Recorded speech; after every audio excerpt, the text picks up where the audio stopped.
Assalamualaikum warahmatullahi wabarakatuh. Halo semuanya, perkenalkan kami dari kelompok 6. Hari ini kami akan menjelaskan mengenai ekonomi tradisional. Dalam menjalankan perekonomiannya, setiap negara memiliki sistemnya masing-masing. Sistem ekonomi adalah susunan unsur-unsur ekonomi yang saling berhubungan dan bekerja untuk memecahkan masalah ekonomi serta mencapai tujuan tertentu. Nah, apa pengertian dari ekonomi tradisional? Dalam menjalankan perekonomiannya, sistem ekonomi tradisional memiliki titik berat pada kebiasaan dan adat istiadat.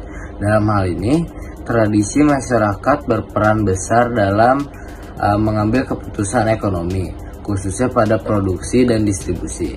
Oleh karena itu, keberadaan sumber daya alam sangat dibutuhkan masyarakat untuk memenuhi kebutuhan hidup untuk jangka waktu yang singkat.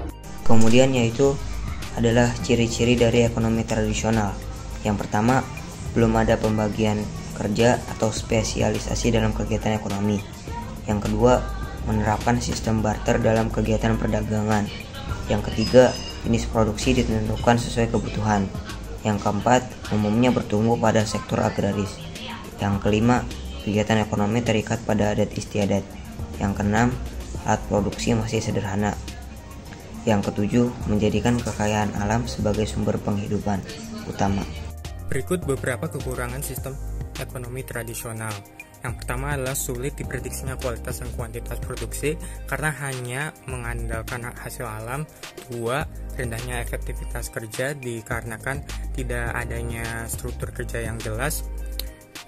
Tiga, pertumbuhan ekonomi berjalan sangat lambat karena minimnya inovasi yang bahkan cenderung tidak berkembang.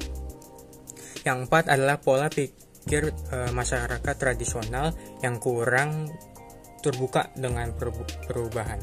Selanjutnya adalah kelebihan sistem ekonomi tradisional. Yang pertama adalah ditujukan untuk memenuhi kebutuhan hidup dan tidak mencari keuntungan.